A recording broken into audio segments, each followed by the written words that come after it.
오늘 우리의 예배에 하나님께서 허락하신 삶에 허락하시는 평강의 감사의 역사가 여러분의 영혼 가운데 일어나시기를 주의 이름으로 축원드립니다. 요즘에 아주 세계가 얼마나 복잡하게 돌아가는지, 세상이 어떻게 지금 변하려고 하나 하는지 걱정과 근심이 뉴스를 보게 되면, 신문을 보게 되면 우리 마음이 자연스럽게 찾아간 것을 보게 됩니다. 상상할 수 없는 일들이 막 일어납니다. 미국이 중국에 무역전쟁을 선포하고 중국도 미국에 담대하게 무역전쟁이 불붙었습니다. 그래서 많은 경제학자들이 세계적인 대공황이 일어나지 않을까 하는 염려와 근심 속에 빠져 있는 걸 보게 됩니다. 그래서 이제 가장 큰 학자들 이야기 들어보니까 우리 한국이 제일 큰 타격을 입을 것이다 라고 또 이야기하는 거 보면서 마음이, 저는 지금 경제를 잘 모르지만 털커덩하는 거예요. 털커덩하는 거예요. 야, 우리나라 이렇게 하면 안 되는데. 근데 여러분 걱정하지 마시기 바랍니다. 하나님께서 우리 민족과 함께 할지 믿습니다. 아멘. 우리가 IMF 맞았어도 다시 일어난 민족입니다. 요즘에 일본이 새로운 것을 막 제안을 합니다. 갑자기 일본하고 부산하고 거기에 해저 터널을 같이 뚫자 막 그런 이야기합니다. 왜 그럴까 아주 곰곰이 생각해 봅니다. 왜냐하면 이 땅이 값어치가 생기는 거예요. 왜냐하면 북한하고 러시아 쪽으로 해서 철도가 연결하려고 지금 뭐 하고 있잖아요. 그러니까 일본 사람들이 계산이 빠른 사람들이 그래가지고 그거 바라보면서 연결시키면 그 부가 일본으로 오겠다 싶어가지고 막 하는데, 또 우리나라 이제 어떤 분들은 절대 허락하면 안 된다 그런 이야기를 합니다. 왜냐하면 우리 부산항이 발전해야 하고 또 우리 각 항구가 발전해야 되는데 그걸 터널을 해버리면 일본으로 다 가버린다는 거죠. 그래서 그 모습 보면서 뭐 뚫든지 안 뚫든지 그건 잘 모르겠고, 중요한 것은 하나님께서 우리 민족에게 살 길을 예비하신 줄 믿습니다. 아멘. 하나님께서 우리 한국교회에 살 길을 예비하신 줄 믿습니다. 아멘. 많은 사람들이 한국교회 절망스럽다 이렇게 몇 년 전부터 이야기했습니다. 그리고 대체나 보니까 한국교회 이 젊은 층이 사라지고 청년들이 지금 모이지 않습니다.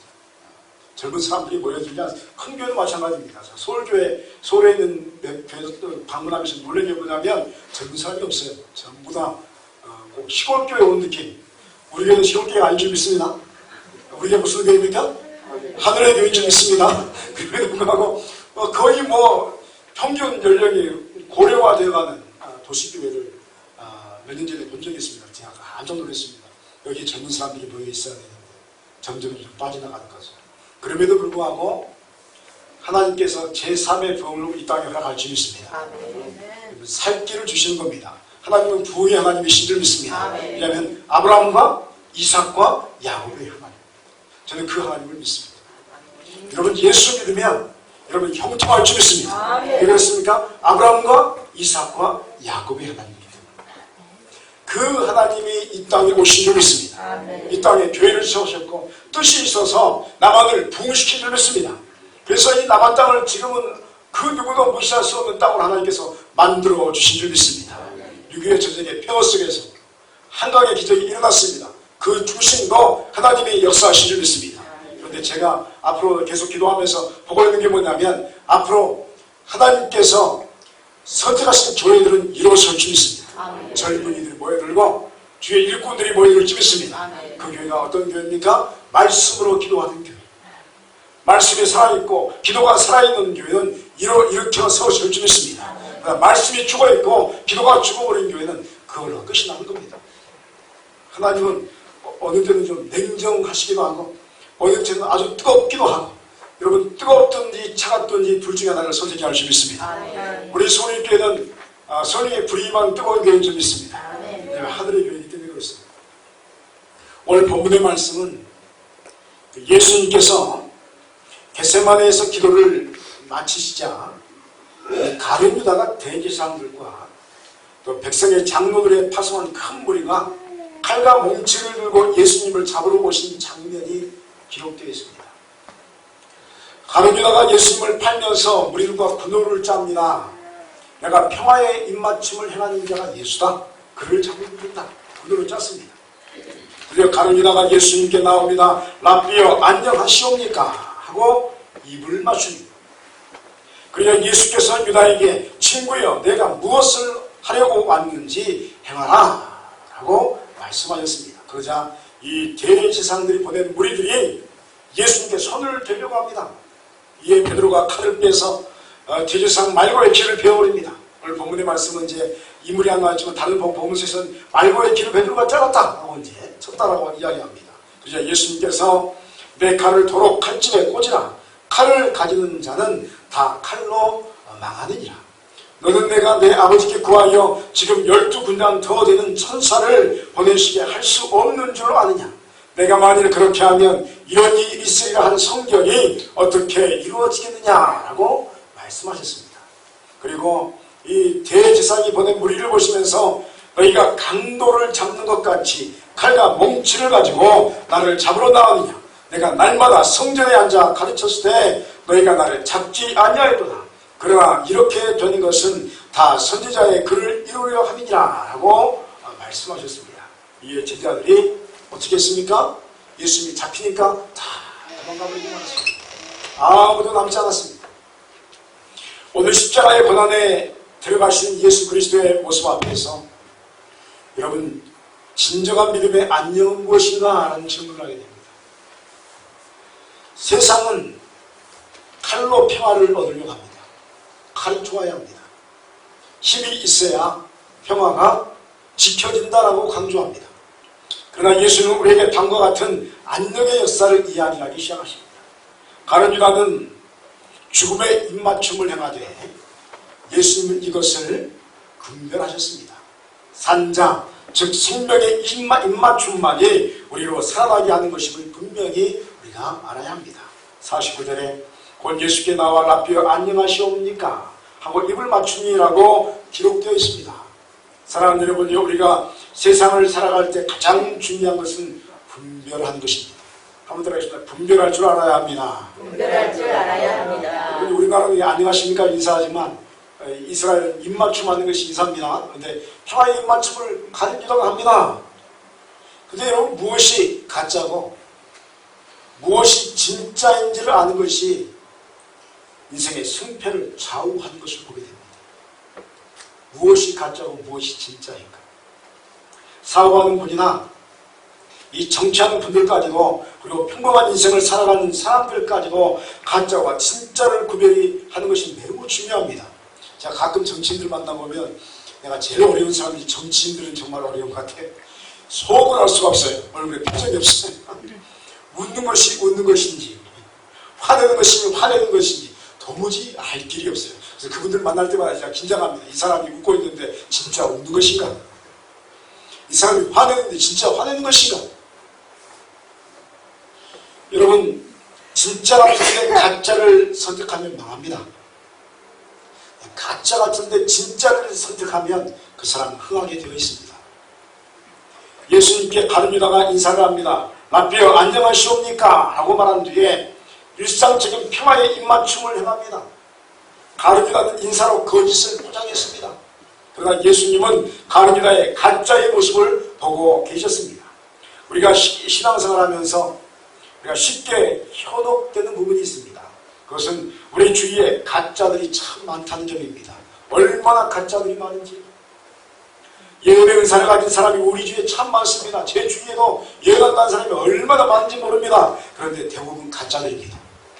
놀랍지 않습니까? 대부분 가짜들입니다. 성경 공부하는데 진리의 말씀 가르친다고 사람을 모으는데 가보면 가짜들이 그렇게 많습니다. 진짜를 보기가 힘듭니다. 그럴싸합니다. 역사가 있는 것 같습니다. 감동이 있는 것 같습니다. 봤더니 가짜입니다. 교묘하게 이단들이 자신들의 이론을 진짜처럼 가르치는 것을 많이 봅니다. 마귀의 역사에도 여러분 기적과 이적과 표적이 있습니다. 여러분 한 가지 알아야 됩니다. 귀신도 역사를 일으킵니다. 얼마나 강력한지 모릅니다. 그 역사는요, 우리가 두려울 만큼의 강력한 역사를 이야기합니다.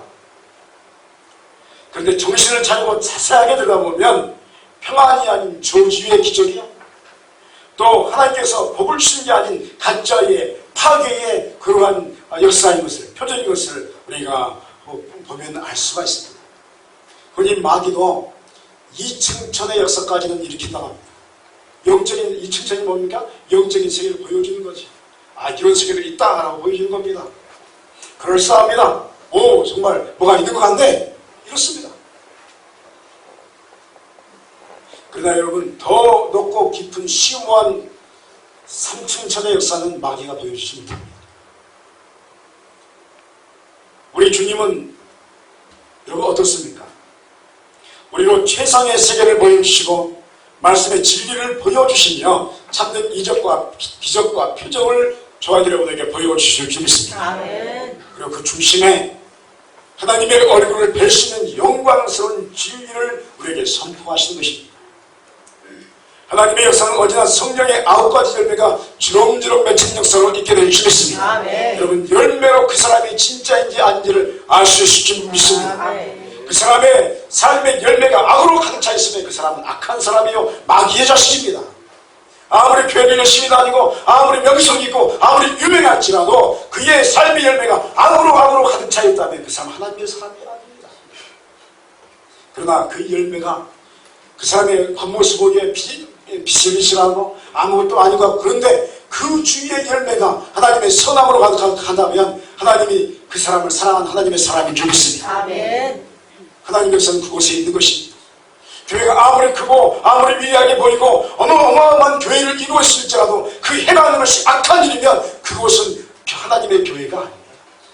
아무리 작은 교회일지라도 그곳에 하나님의 성령의 열매가 주렁주렁 맺혔으면 하나님의 사랑하는 교회인 줄 믿습니다. 아멘. 하나님께서 기뻐하시는 것은 교회의 쌓이기로 기뻐하는 게 아닙니다. 성령의 열매로 기뻐할 줄 믿습니다. 아멘. 여러분, 그래서 말씀을 살아가면서 우리가 분별해야 할 줄 믿습니다. 함부로 여러분의 마음을 교회 아닌 다른 곳에 두지 않으시기를 간절히 부탁드립니다. 말씀은 교회 밖으로 마음을 두시면 안 됩니다. 여러분, 한 재단을 섬기시기 바랍니다. 아멘. 한 마음에 두 재단을 섬길 수 없는 겁니다. 두 주인을 섬길 수 없는 겁니다. 여러분, 소림교회 교인들은 소림교회 재단을 섬겨야 할 줄 믿습니다. 아멘. 여러분의 축복이 어디 있습니까? 저 유명한 어떤 교회에 여러분의 축복이 있습니까? 천만의 말씀입니다. 이곳이 여러분의 복이 임하는 곳이 있습니다. 아멘. 다른 곳에 가봤자 복이 아무것도 없습니다. 아무리 폭 추워도 여러분 밑 빠진 독에 물 붓깁니다. 다 빠져나갑니다. 나중에 남는 게 없습니다. 내가 뭐 했지? 뭐 하겠냐? 다른 곳에 그냥 물을 부었죠. 내 밭이 아닌 곳에 물을 열심히 푼 겁니다. 내 땅이 아닌 곳에 씨를 열심히 뿌린 겁니다. 열매가 아무것도 없는 거예요. 여러분, 이곳에 여러분의 열매와 물을 보시기 바랍니다. 아멘. 이곳이 축복의 자리입니다.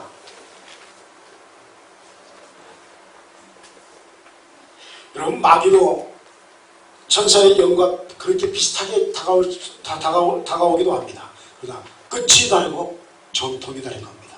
따릅니다. 끝이 다르고 끝이 다르고 전통이 다르면 전통이 다르면 이단입니다. 이단입니다. 여러분, 이 두 가지를 이야기하지 이단인 거예요. 하나는 뭐예요?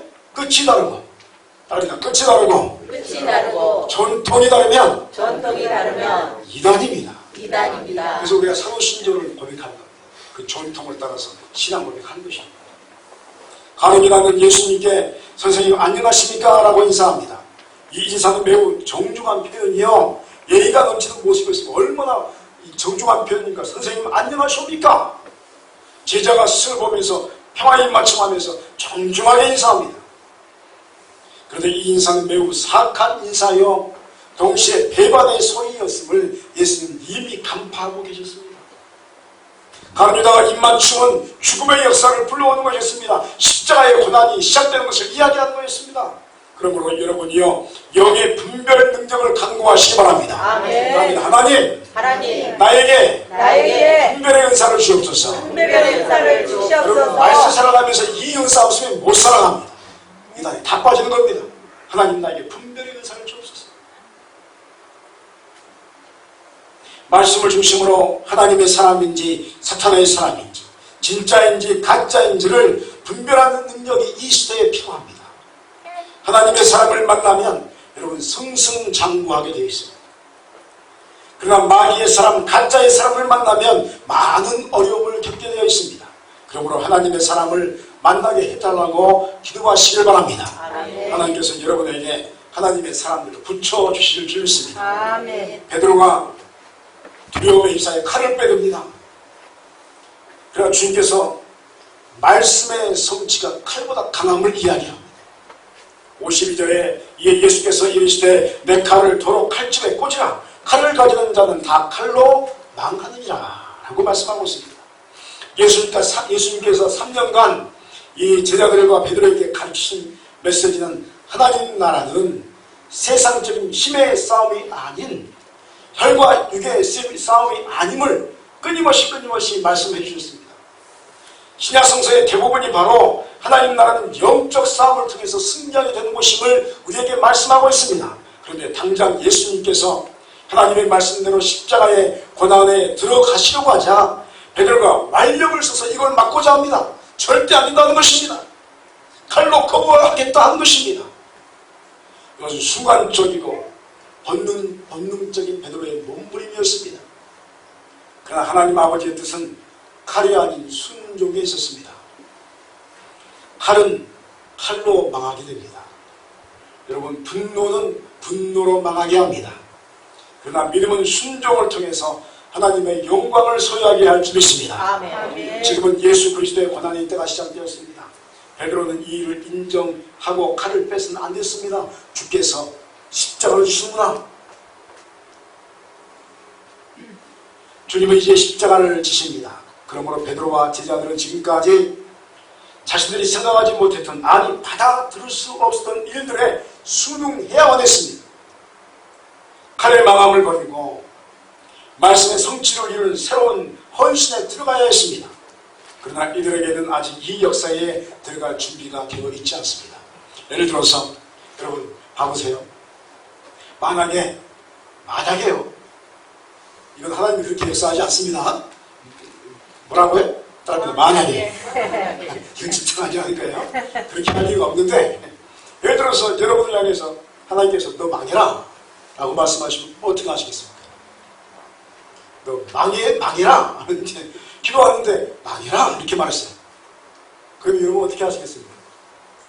순종해야 할 줄 믿습니다. 이건 만약이에요. 진짜가 아니에요. 예를 들어서 하나님께서 정 목사에게, 여러분 담임 목사에게 너 죽어라 한다면 여러분 어떻게 합니까? 죽어야 할 줄 믿습니다. 그게 순종이에요. 놀라운 것은요, 망해라 그래서 망하는 길로 가면요 살 줄 믿습니다. 아멘. 하나님께서 그런 역사가 있습니다. 금요일 밤에 우리 이제 그 왕의 재정 세미나를 우리가 했죠. 이제 영상으로 봤는데 가장 큰 시험이 뭔지 아세요? 사람의 가장 큰 시험은 물질의 시험입니다. 하나님께서 기도했더니 너 그 몇 평? 27평? 아파트 누구한테 줘라! 했단 말이야. 순종하지 못해요. 여러분 누가 줄 수 있겠어요? 자기 건데. 근데 여러분 100% 하나님께 순종하는 사람은요 그걸 뛰어넘을 줄 믿습니다. 아멘. 그러면 사는 거예요. 저도 예전에 장학금을 얼마 받았는데 내 호주머니 있어요. 초보 때 받았는데 신학생이 그 돈이면 이제 한 학기를 내가 배불리 다니고 안 걸어 다니도 되고, 제가 신학생 때 걸어 다녔거든요. 돈이 없어가지고 토큰 살 돈이 없어서 걸어 다녔어요. 그러니까 토큰도 수금을 살 수 있고 얼마나 좋아요. 근데 내 친구가 내 앞에 와가지고 납부금이 없대요. 왜 나한테 말해? 그래서 없냐? 기도 좀 해라. 안 돼요. 납부금이 없대요. 내 호주머니에 돈이 있는 거예요 지금. 내 호주머니에 돈이 있는데 이 친구가 내 앞에서 납부금이 없대요. 내 마음속에 그거 줘라. 하나님 못 주겠어요. 이 돈이 어떤 돈인데 지금 나 못 줍니다. 못 줘. 그런데 이 친구가 끝까지 안 가고 어떻게 하면 좋냐 그러는 거예요 나한테. 내가 집 부모도 아니고. 계속 기도하는데 주라는 거죠. 그래서 줬습니다.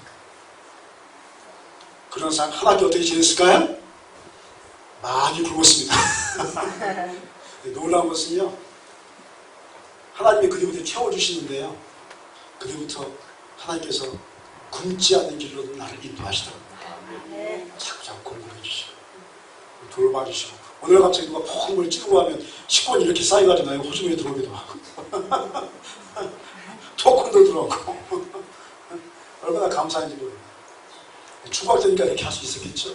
근데 여러분 하나님을 만나면 그러한 일들을 우리가 감당할 수 있습니다. 아멘. 여러분 하나님 이거 내놓으라고 하면 내놓으면 더 큰 걸 줄 수 있습니다. 아멘. 하나님의 영적인 법칙 중에 하나입니다. 여러분 교회는 이중적인 모습이 있습니다. 교회는 두 가지 모습으로 우리 앞에 있습니다. 하나는 종교적인 모습으로 많은 이들을 예수 그리스도 앞으로 인도합니다. 그래서 많은 이들이 예배를 통해서 무엇인가를 찾으려고 들어옵니다. 즐거워하고 재밌어합니다. 여러분, 우리 이제 좀 도시교회 가면 막 사운드하고 찬양하고 얼마나 많은 젊은이들이 막 환호를 하며 춤을 추면서 하나님을 찬양합니다. 대부분의 사람들은 그런데 그 상태에서 끝납니다. 즐거운 것에서 끝나는 거예요. 어떤 이들은 교회를 통해서 자기의 힘을 자랑합니다. 내가 이 교회에 어떤 직분을 가진 사람이다. 이걸 자랑하기 위해서 최선을 다해서 직분을 쟁취합니다. 그래서 딱 되면 힘을 발휘합니다. 얼마나 무서운지 모릅니다. 제가 별분들을 다 경험해봤어요. 그 이야기 다음에 할게요. 아무튼 어마어마한 사람들이 내가 많이 봤어요. 대단합니다. 대단합니다. 그런데요, 그곳에서 끝나버립니다. 그 다음 단계를 못 들어가요. 영적인 세계의 문이 열리지 않은 채로 평생을 그렇게 살다가 이렇게 죽음을 맞이합니다. 그러나 교회에 또 하나의 모습이 있습니다. 그것은 칼을 버리는 것입니다. 내 자신이 가진 칼, 즉 힘을 버리고 완력을 버리고 고집을 버리고 주님을 바라보면 그제서야 하나님 아버지의 뜻이 보일 줄 믿습니다. 십자가의 길이 진짜로 보이는 것입니다. 진정한 교회 역사의 참여에는 칼을 버리고 십자가의 길로 들어선 것이 있습니다. 베드로는 아직 거듭나지 못했습니다. 제자들은 아직 거듭나지 못했습니다. 자신들의 이해와 자신들의 의로움으로 아직까지 주님을 따랐던 것입니다. 내 뜻대로 내가 보니까 예수님은 정말로 메시아 같다. 내 뜻대로 따르는 것입니다. 이제 이들에게 한계가 부딪혀 왔습니다. 내 뜻에는 한계가 있거든요. 자신들의 모든 것을 포기해야만 하는 상황 속에 직면하게 됩니다. 칼은 칼집에 놓여야 할 줄 믿습니다. 따라합니다. 칼은 칼집에 놓여야 합니다. 여러분, 최소한 하나님의 역사 앞에서는 칼은 칼집에 놓여야 하는 것입니다. 그리고 십자가를 받아들여야 새로운 하나님의 역사, 하나님 나라를 위한 헌신의 세계로 들어가게 되는 줄 믿습니다. 원하고 바라기는 이곳에 모인 여러분의 영혼에도 칼은 칼집에 넣어두고 십자가의 길을 새롭게 발견하는 영적인 세계의 열림이 임하시기를 간절히 축원합니다. 성경은 우리에게 진리를 가르쳐줍니다. 그런데 이를 감당하지 못하면 도피하거나 폭력이나 두려움으로부터 도망하는 모습을 갖게 됩니다. 도망할 것인가? 아니면 주를 위해 죽음을 각오하고 직면할 것인가? 매우 중요한 결단의 문제로 우리 앞에 서 있게 됩니다. 56절에 그러나 이렇게 된 것은 다 선지자의 글을 이루려 함이니라 하시더라. 이에 제자들이 다 예수를 버리고 도망가니라. 여러분, 충격적인 모습이죠? 내가 주를 위해 죽겠습니다 했던 사람이 다 도망갔습니다. 사람은 저마다 안녕을 추구합니다. 그래서 우리의 인사가 뭡니까? 안녕하십니까? 이렇게 인사합니다. 얼마나 중요한 인사인지 모릅니다. 여러분, 안녕하시길 소원합니다. 안녕해야 합니다. 안녕의 기준은 인생의 행복을 결정하는 각자의 기준점이 됩니다. 그래서 인생을 어떤 안녕의 기준으로 갖느냐, 그리고 인생의 안녕인 안정성을 어느 곳에 두느냐가에 따라서 인생의 색깔과 스타일이 결정되게 됩니다. 어떤 사람의 스타일로 어떤 색깔로 삶을 살아가느냐, 안녕의 기준점이 어디 있느냐 하는 거예요. 대부분의 사람들은 안녕이라는 이 안정성의 기준을 힘과 권력과 돈에 둡니다. 칼이라는 용어는 이 세 가지를 모두 한축한 표현입니다. 칼에 둡니다. 나에게 강한 칼이 있으면 안심이 되는 것입니다. 그래서 인생이 평안하게 될 것을 믿는 것입니다. 그러나 여러분, 이 나라의 상위 1%에 되는 사람들의 고백을 가끔 듣다 보면 그다지 행복하지 못한 것을 보게 됩니다. 그들은 자신의 힘으로 채워지지 않은 공허를 채우려고 몸부림을 칩니다. 모든 것을 다 가진 그들이 권력과 힘으로 다른 사람을 착취하면서 무엇인지 모를 만족감을 얻으려고 몸부림칩니다. 그래서 요즘에 뉴스에 아주 상위 1%가 갑질하다가 서울하게 하는 모습을 보지 않습니까? 어려움당하는 모습을 보지 않습니까? 그래도 돈이 있어 빠져나갑니다. 그러나 그 마음의 공허는 채워지지 않은 것입니다. 내 인생의 안녕을 돈에 두었더니 권력에 두었더니 채워진 것이 아무것도 없는 것입니다. 그들은 실패하고 다만 그들은 힘과 부와 쾌락이라는 사탄이 부리는 힘과 도구와 사탄의 종으로 평생을 살다가 죽음을 맞이합니다. 여러분, 죽을 때 잘 죽어야 할 줄 있습니다. 아멘. 이 목사가 좀 이상하죠? 죽을 때 잘 죽으라고. 네, 여러분, 예수 잘 믿으면 하나님 나라 가는 순간이 축복일 줄 믿습니다. 아멘. 평안하게 주님 나라 갈 수 있습니다. 아멘. 150년 뒤에 주님 나라 가시기 바랍니다. 아멘. 150년 뒤에 만나기를 소원합니다. 제자들이 도망갑니다. 왜 도망했을까요? 왜 도망가는 거죠?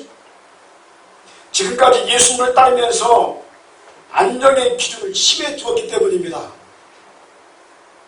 예수님께서 오병이의 기적을 일으키시고 병자를 낫게 하시고 많은 사람들이 호산나를 외칠 때 제자들은 예수님께 모여든 힘의 주변에 있기를 원했습니다. 그래서 내가 좌회전되고 내가 우회전되겠다.